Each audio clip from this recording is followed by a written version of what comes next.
నరుక్కుంటా అని చెప్పినాం. అన్నప్పుడు గవర్నమెంట్ వచ్చినా మొదటిసారి ఇవ్వలే, రెండోసారి ఇవ్వలే. మేము ఎప్పుడన్నా నీ తల కావాలని అడిగినామా? దళితులు వచ్చి ఎప్పుడన్నా నీ తల నరికినరా? మేము చెప్పిన మాట ప్రకారం మాట మీద పోతున్నాం. కొద్దిగా వెనక ముందు అయినా అన్నీ అమలు చేయాలనే ఉద్దేశంతో ఇవాళ మా ముఖ్యమంత్రి గారు మేము మినిస్టర్స్ ఒక టీం వర్క్గా చేసుకుంటూ ఫస్ట్ గవర్నమెంట్ పరంగా ఎక్కడెక్కడ దోపిడీ జరిగింది, అన్నిటికంటే పెద్దగా ఫోన్ ట్యాపింగ్ అని చెప్పి కనీసం ఈరోజు వేల మంది ఫోన్ ట్యాపింగ్ చేసి భార్యాభర్తలు ఇంట్లో మాట్లాడుకునేవి కూడా విని ప్రణీత్ రావు, ప్రభాకర్ రావు, రాధాకృష్ణారావు, వేణుగోపాలరావు, ప్రభాకర్ రావు అంతా నీ చుట్టాలను పెట్టుకొని దేశంలో ఎక్కడ లేని విధంగా దరిద్రమైన పాలన అందించి ఈరోజు నిన్న నువ్వు మాట్లాడితే నిజంగా ఎంత కోపం వస్తుందంటే ఎన్నికైన ప్రభుత్వాన్ని ఏడాదిలో పతనం అవుతుందా? ఇంకా నువ్వేం దోపిడితోని మా ఎమ్మెల్యేను కొనాలనుకుంటున్నావా? ఒకటే నీకు వార్నింగ్ ఇస్తున్న కేసీఆర్, నువ్వు టచ్ చేసి చూడు కాంగ్రెస్ పార్టీని. 3 నెలల్లో నీ పార్టీలో మీ ముగ్గురున్నరు మీ బంధువులు ఎమ్మెల్యేలు తప్ప ఒక్కటి లేకుండా టీఆర్ఎస్ పార్టీ లేకుండా నీ పార్టీ ఆఫీస్ పునాదులతో నడుస్తున్నది. ఆయన ఉస్మానియా సూపరింటెండెంట్ వచ్చి ఒకటే మాట చెప్పాను, ఇంకొక రోజు ఎక్కువ రోజు ఉంటే కోమాలకు పోతున్నాను. అయినా భయపడలే.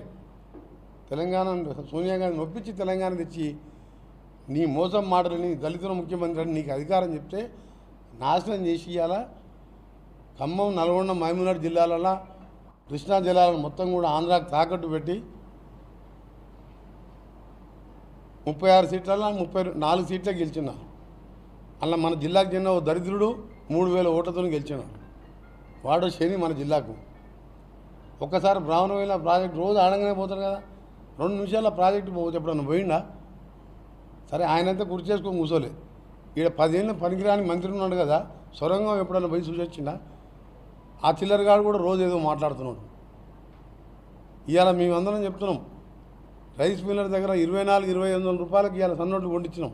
నేను మిరియాలు కూడా 15 రోజుల ముందు పోకముందు 2100 తీసుకున్నాను. నిన్న పోయి అడిగితే 24,000-2500 తక్కువలో తక్కువ పడ్డది సార్, నువ్వు వచ్చిపోయినాం కానీ.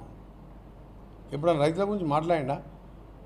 ఎంతసేపు ఇసుక అమ్ముకోవడం, షాబాద్లో 80 ఎకరాల ఫామ్ హౌస్ కట్టుకోవడం, 1000 కోట్లు సంపాదించి తిండికి లేనోడు జగదీష్ రెడ్డి. ఇలాంటి వాళ్ళని పెట్టుకోనంట కాంగ్రెస్ పార్టీ ఏడాదిలో పతనం అయింది. రేవంత్ రెడ్డి ముఖం చూస్తే అర్థమైపోయింది, ఆయన ముఖం చిన్నపోయింది. ఆయన ముఖం చూసి మాట్లాడే ధైర్యం లేక 2 సార్లు అసెంబ్లీ సెషన్లో ముఖం లేక ఏడ తిట్టుబడవలసి చూస్తుందో. నీ బండారం బయటపడుతున్నా అసెంబ్లీకి రాని దొంగవు నువ్వు. అసెంబ్లీకి రాని ముఖం లేదు నీకు. రేవంత్ రెడ్డి కాదు, కోమటిరెడ్డి వెంకరెడ్డి గారి గురించి రోజు మీరు మాట్లాడినా ఎవడు నమ్మడు. నీ దోపిడి దొంగ ఉదాహరణ తయారు చేయాలి. ఏం మాట్లాడుతున్నా అక్కడ వాళ్ళ అడ్వకేట్లు కానీ వాళ్ళు ఎప్పుడప్పుడు ప్రెస్కి వస్తే నా జడ్జి కూడా కోప్పడ్డాడు. ఒకరోజు నా కొడుకు ఎగ్జామ్స్ ఉంటారు, ఒకరోజు నాకు బీపీ ఎక్కువైంది అంటారు, ఒకరోజు స్టార్ క్యాంపెయిన్ కాబట్టి క్యాంపెయిన్ చేయాలి బెయిలీ అన్నారు. మొత్తం దోసుకున్నట్టు సూత్రధారి పాత్రధారి ఆమె అని చెప్పినాక ఎట్లా సిగ్గు వస్తలేదు అర్థమవుతలేదు. కేసీఆర్ గారికి ఎట్లొచ్చి ప్రచారం చేస్తున్నాడు పబ్లిక్ అర్థం కాలేదా?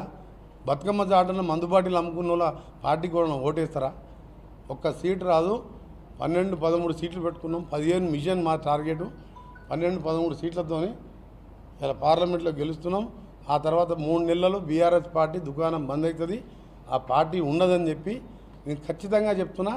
ఆయన అట్లా మాట్లాడుతుంది కాబట్టి వాళ్ళు ఏం కుట్రలు చేస్తున్నాం మాకు తెలిసిపోద్ది. దానికి డబల్ కుట్రలు చేస్తాం. కుట్రలు చేయం మేము చేసే పనులు చూసే వస్తారు వాళ్ళు. నీ పార్టీని బొందబెట్టేది ఖాయం. నువ్వు చూసుకో, నువ్వు రేపటికెళ్ళి కోమటిరెడ్డి వెంకరెడ్డి ఏందో తెలుస్తుంది. నువ్వు మాట్లాడినావు కదా మాటలు. నల్గొండను ముంచి మా ఏఎంఆర్పి నీళ్లు రాకుండా కనీసం లైనింగ్ చేయకుండా ఇంకా ముఖం లేకుండా మాట్లాడుతున్నాను. మన సూర్యాంపేటకు వచ్చిండు, మన అంతకుముందు నల్గొండకు వచ్చిండు, ముషంపల్లికి పోయిండు. 10 ఏళ్ళ కింద ఆ నాయన ముషంపల్లికి 10 సార్లు వస్తాను. పదవికి ఇంట్లో కూర్చొని ఏడ్చుకుంటా అలా కొడుకుని పంపించింది ముఖం లేక. సొరంగం పూర్తి చేస్తే ఇవాళ బ్రహ్మాండంగా ఉంటుండే కదా మా జిల్లా. అందుకనే మీ అందరి ద్వారా ఒకటే కేసీఆర్కి చెప్పదలుచుకున్నాం. దాని కిందనే మళ్ళీ ఆయన కూడా ఇచ్చాను. రేవంత్ ఖచ్చితంగా బీజేపీలకు పోతున్నాడు. ఈ మెంటల్ అయింది ఆయనది కొడుకులకు, తండ్రి కొడుకులకు, ఆ బామ్మర్దికి కొంచెం కూడా ఆ కవిత జైల్లోకి పోయేసరికి మెంటల్ అయింది. ఎట్లా 2 ఏళ్ళు బెయిల్ రాదు, మేము కూడా పోతాం ఫోన్ ట్యాపింగ్లా, కాళేశ్వరంలా, యాదాద్రిలా. మనోడు కూడా పోతాడు, మన జిల్లా వాడు కూడా అందులో లోపలికి బెయిల్ వచ్చేది ఉన్నది. 50,000 కోట్లకు పెంచింది దాన్ని, 29,000 కోట్లకు నామినేషన్ మీద BHELకి ఇచ్చిండు. అది ఇస్తానికి వీలు లేదు. 5 లక్షల కంటే ఎక్కువ టెండర్ పెట్టాలి. పెద్ద స్కామ్ అది. ఎల్ నరసింహారెడ్డి హైకోర్టు మాజీ ప్రధాన న్యాయమూర్తి గారు ఎంక్వైరీ చేస్తూ నోటీస్ ఇస్తున్నారు. అందుకనే చెప్తున్నాం, కాంగ్రెస్ పార్టీ గురించి మాట్లాడినా మరొకసారి మర్యాద దక్కదని చెప్పి మేము తలుచుకుంటే నీ దగ్గర అయ్యాలా 7-8 మంది ఎంపీలకు పోయి సగం మంది మా దాంట్లకు సగం బీజేపీలకు పోయి ఎంపీ టికెట్ తెచ్చుకున్నాం. నీ క్యాండిడేట్లకే దిక్కు లేదు. ఆయనకంట సీట్లు వస్తాయంట, మాకు 1-2 వస్తాయంట. నవ్వు వస్తుంది పొద్దున ఆయన స్టేట్మెంట్ చూస్తుండే.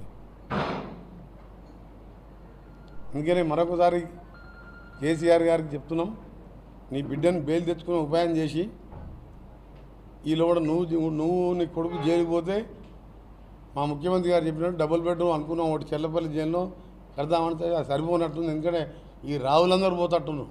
ప్రభాకర్ రావు నుంచి మొదలు పెడితే తారక రామదాకా ఎన్ని డబుల్ బెడ్రూమ్ కట్టాలి, చెర్లపల్లి కొన్ని కట్టాలి, చెంచల్గూడలు కొన్ని కట్టాలి.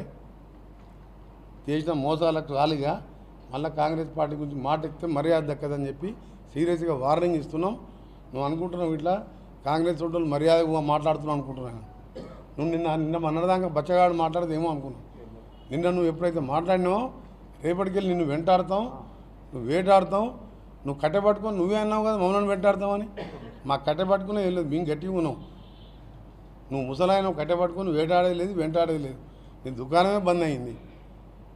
అందుకని మరొకసారి తీవ్రంగా ఖండిస్తున్నాం. ఇలాంటి మాటలు ప్రజాస్వామ్యంలో మంచి పద్ధతి కాదు. ప్రజలు ఎన్నుకున్న ప్రభుత్వాన్ని ఏడాదిలో పోతుందని జోస్యాలు చెప్పడం, ఆ రోజు కూడా చంద్రబాబు నాయుడు నుండి ఎన్టీఆర్ దింపిన దాంట్లో ఈయన కూడా పాత్ర ఉన్నదల్లా. అవన్నీ ఇక్కడ నడవదు. ఆయన కాంగ్రెస్ పార్టీ కార్యకర్తలు దెబ్బలు తెలియదు. 10 ఏళ్ళు పోలీసు వాళ్ళతో చూపించిండు. ఇలా మా కార్యకర్తలు ఉరికిరికిచ్చి మిమ్మల్ని కొడతాడు, జాగ్రత్త. ఇంకా మీరు అడుగుతారా? అవునన్నారు అడుగుతారు. మేము మా పథకాలు 3 నెలలు అన్నీ ఇంప్లిమెంట్ చేయంగానే ఎలక్షన్ కోడ్ వచ్చినాయి. ఆ కోడ్ రాకపోతే దశల వారీగా 2 లక్షల రుణమాఫీ అందరికీ చేయాలని నిర్ణయించుకున్నాం. ఇప్పటితో కూడా దానికి కట్టుబడి ఉన్నాం. అలాగే వీరందరికీ మీ అందరికీ కూడా తెలుసు, నల్గొండలో కూడా డెవలప్మెంట్ కార్యక్రమం దాదాపు 300-400 కోట్లతో నల్గొండ